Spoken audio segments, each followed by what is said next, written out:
Mais uma vez estamos aqui dando continuidade aos fatos escriturais, a qual o Pai tem nos mostrado tão claramente em suas escrituras.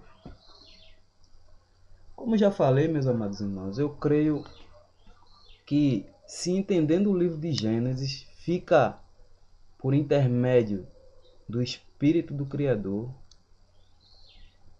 fácil de se entender o restante das Escrituras.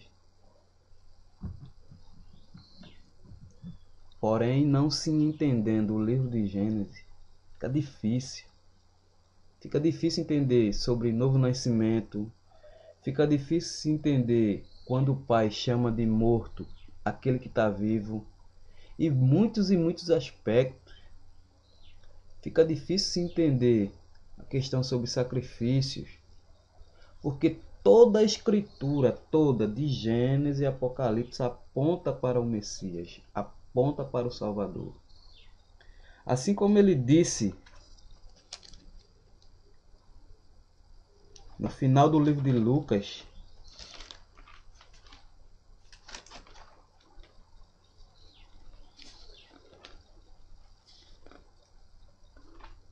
com os discípulos no caminho de Emaús,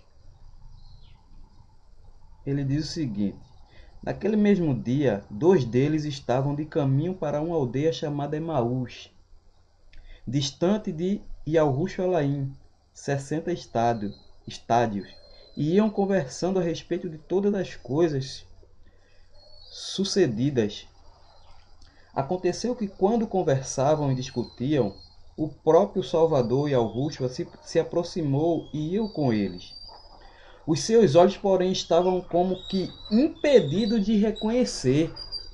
Os seus olhos estavam como impedidos de reconhecer. Ou seja, a própria lei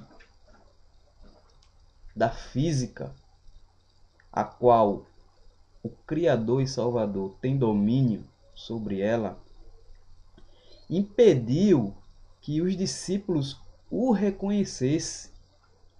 Os discípulos que andavam com ele, que viveram com ele, que repartiram o pão com ele, agora, pelo próprio Pai, foi impedido de o reconhecer. Porém, meus amados, lendo todo o texto, vamos perceber o motivo de todas as coisas. Então lhe perguntou Yalhus: que é isso que vos preocupa? E de que ides tratando à medida que caminhais? E eles pararam entristecidos.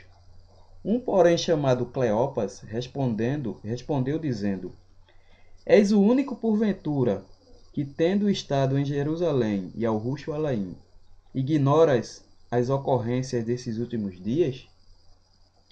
Ele lhe perguntou: quais? E explicaram o que aconteceu a Yalhus, o Nazareno, que era varão profeta, poderoso em obras e palavras, diante de Yalhu e de todo o povo. E como os principais sacerdotes, as nossas autoridades, o entregaram para ser condenado à morte e o crucificaram, pendurando-o no madeiro. Ora, nós esperávamos que fosse ele quem havia de redimir a Israel e ao Churum. Mas depois de tudo isto, é já este o 3º dia desde que tais coisas sucederam.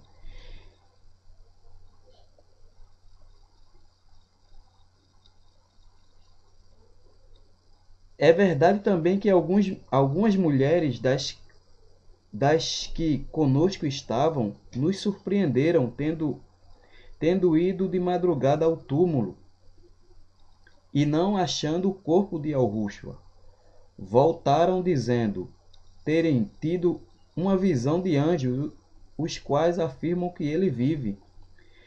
De fato, alguns dos nossos foram aos sepulcros e verificaram a exatidão dos que disseram as mulheres, mas não o viram.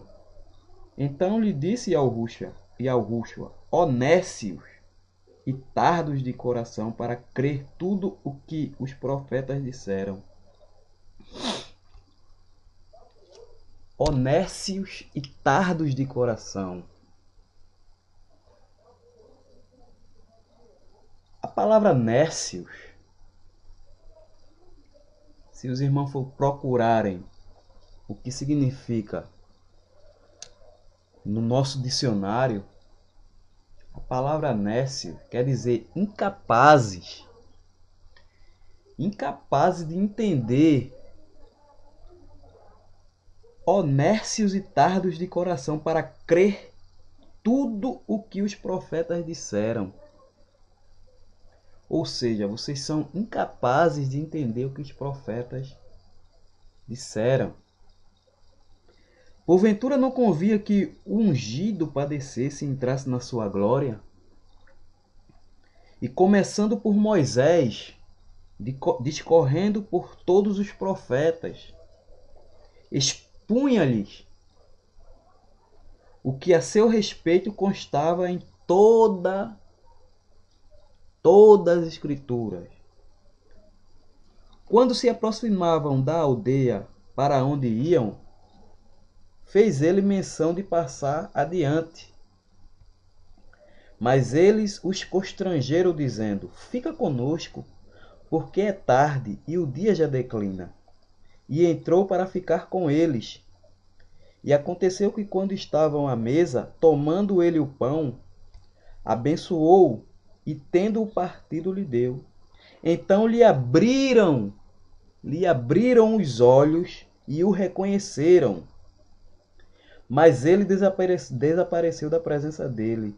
E disseram um ao outro: porventura não nos ardia o coração quando ele pelo caminho nos falava, quando nos expunha as Escrituras?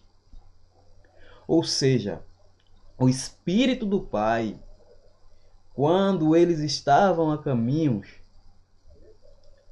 tendo o Salvador, expondo o Salvador as Escrituras para os dois discípulos, ardia o coração, o entendimento.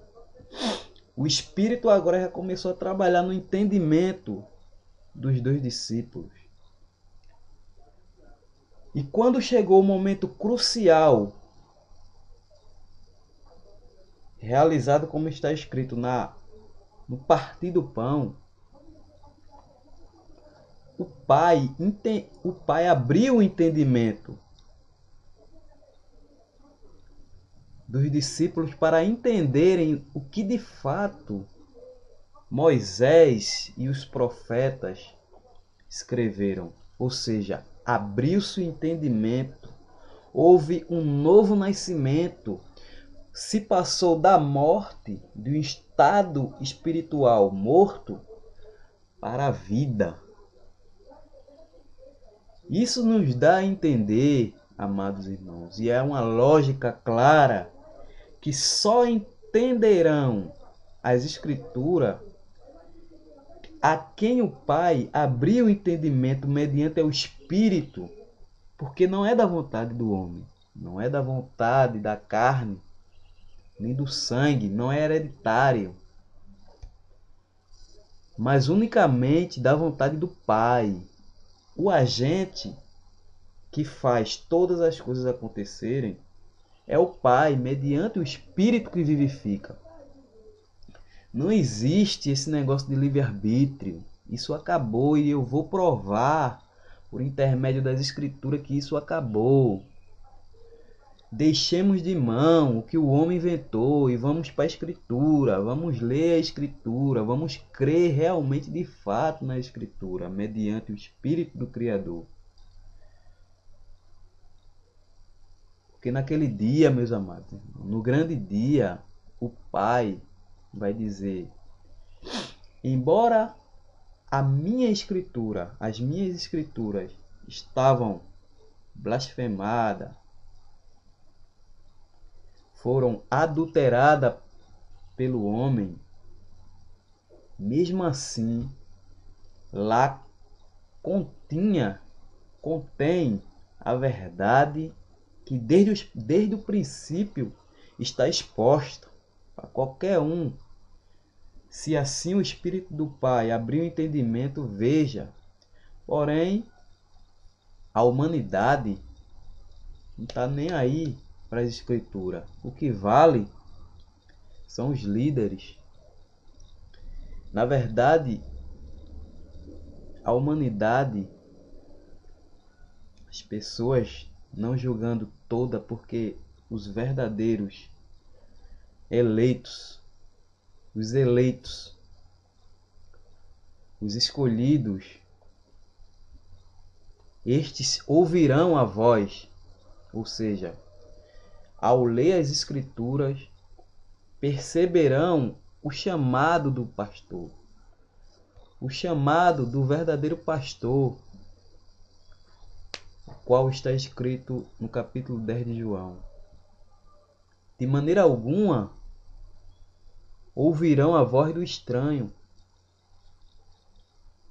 antes fugirá dele. Mas a voz do pastor, do verdadeiro pastor, que se chama Yahushua, o Messias, as suas ovelhas, perceba o pronome,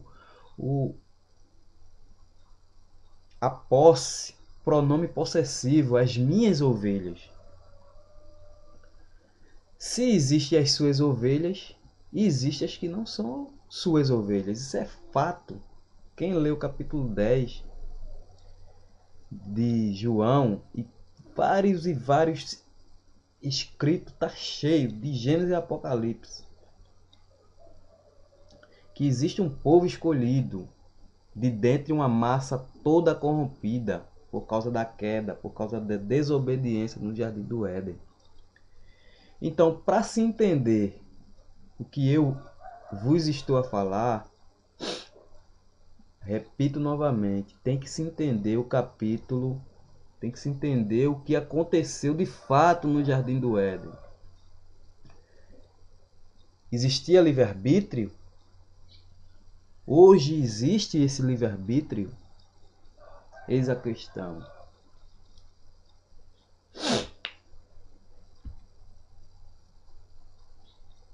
O homem morreu espiritualmente no Jardim do Éden? O que o Pai tem a dizer por intermédio dos seus escritos no capítulo 2, no livro de Gênesis? O homem morreu de fato? Essa é a grande pergunta, a grande questão para se entender as Escrituras. Estamos tão acostumados a pegar o livro pelo final ou pelo meio e nunca no início. Ninguém entende, meus amados, se falando de coisa física, ninguém entende qualquer livro lendo-se do meio ou do fim. Porque haverá fatos que aconteceu no início que vai ser exposto no final, a qual não vamos chegar a um entendimento por não ter lido o início.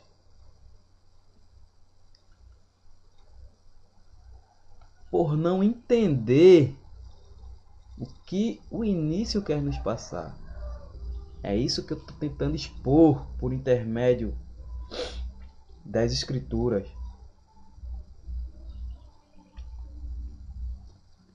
E que os amados irmãos leiam, não fiquem só nas minhas palavras, mas leiam o livro de Gênesis, entendam. Através de outros vídeos, eu vou começar a mostrar os fatos escriturais para chegarmos todo nesse contexto que eu estou tentando mostrar aos amados, e que só irá se entender realmente se entender o livro de Gênesis, principalmente os primeiros capítulos, que eu vou expor por intermédio de vídeo. O tempo está se esgotando.